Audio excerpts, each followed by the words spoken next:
Welcome back everyone to another video. Today I'm going to give you the 3 ingredients to make your punches more powerful. My martial art is obviously karate, but this is going to apply to anyone who throws punches because the mechanics required in a punch is the same regardless of the martial art that you're doing. You know, our bodies only work in so many ways. So, you know, punches are punches, and what makes a better punch makes a better punch for everyone. So let's get into it.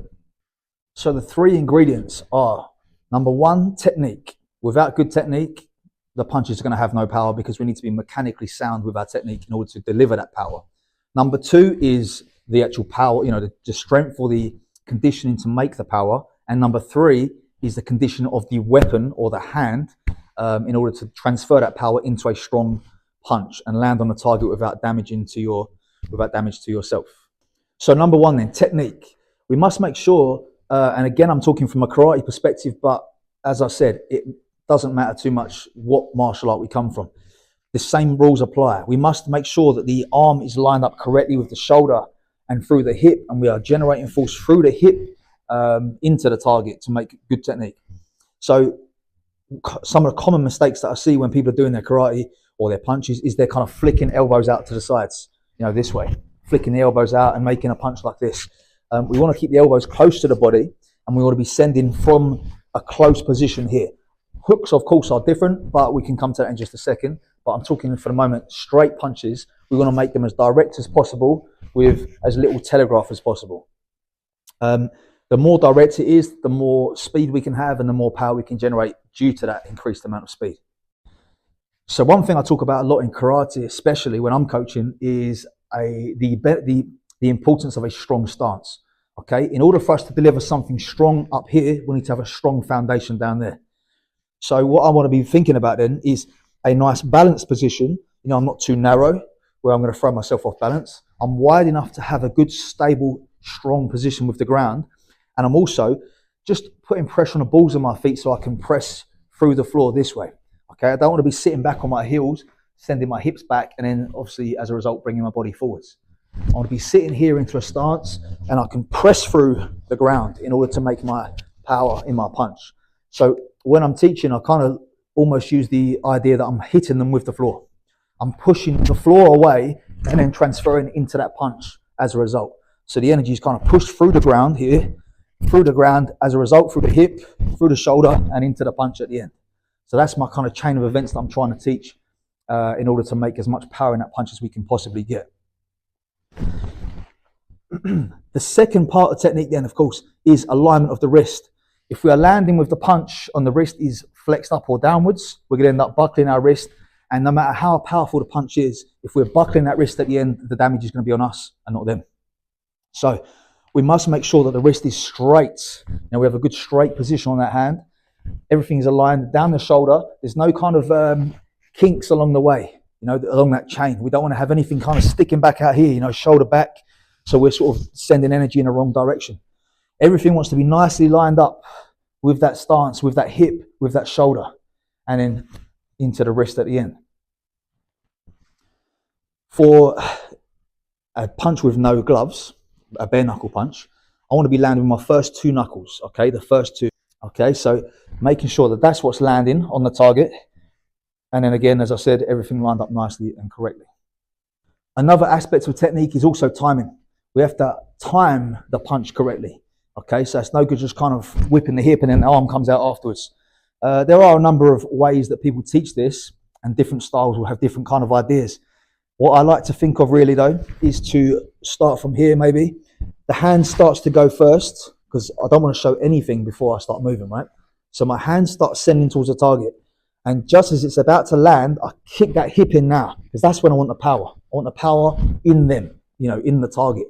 So the hand starts flying out first with nothing, no resistance at all, no kind of power. It starts sending out here, and then the hip connects at the last second. That's when the power, for me, happens, okay? An alternative to that is actually that whipping action. Hip and then hand second. For me, I prefer the first, but the second works as well. So the second area that we need to develop in order to make our punches more powerful, after taking care of technique, is the power in our body, in our strength. Specifically, I'm going to go over rotational exercises because I've got other videos on this channel covering a full body kind of training in the gym, which of course is of benefit. But I'm going to talk about rotating or rotational exercises right now. So what I'm going to do is anchor a band to a bar or the wall or something, and from here I'm going to make the action. So I'm going to get into my stance position here, and I just want to get this action where I'm rotating against the resistance. Okay, just getting that rotation here, just fast rotation, almost mimicking the chain of actions that we're doing in our punching technique. Okay, so from here I'm just rotating here against that resistance. Okay, another option or other options is to do what's called a Pallof press, where I'm coming to the center here, pulling the band out and then extending. So now I'm fighting the band against resistance. So I don't want to let it drag me this way. I want to pull into the center, stretch the band out and extend whilst fighting the urge for it to pull me back like this. Okay, so I'm here and then extending. So what this is doing is train all the muscles of the obliques and the core, the muscles of the midsection basically, to be stronger for absorbing strikes and for also delivering strikes. Yeah, that rotational power is important when we're throwing punches. In addition to this, of course, all the stuff that we do in the gym that I've spoken about before, the heavy squats, the Bulgarian split squats, the Romanian deadlifts, pull-ups, all these kind of motions are going to benefit your punching power as well. So the third area to cover then, if we want to make strong or powerful punches, is the solid condition of our knuckles. Okay, especially if we're not using gloves in our martial art, if we're doing bare knuckle especially, right? But still applies, for boxers, having strong wrists and all this stuff is important still. So first thing I can be doing is some press ups on my knuckles. Very basic exercise to just get the knuckles used to that connection with something. Okay, what this does is it trains us to have a good straight wrist position as well, because we obviously can't do this with a buckled wrist. So this takes care a little bit of the technique that we were talking about earlier. So what we can do is simply knuckle push-ups, first of all. Secondly, what I like to do, especially on the mats like this, where it's a little bit more forgiving, is I can come down, drive up, and then punch into the mat. Down, up, punch into the mat. Just getting those first two knuckles connecting with the mat each time, okay?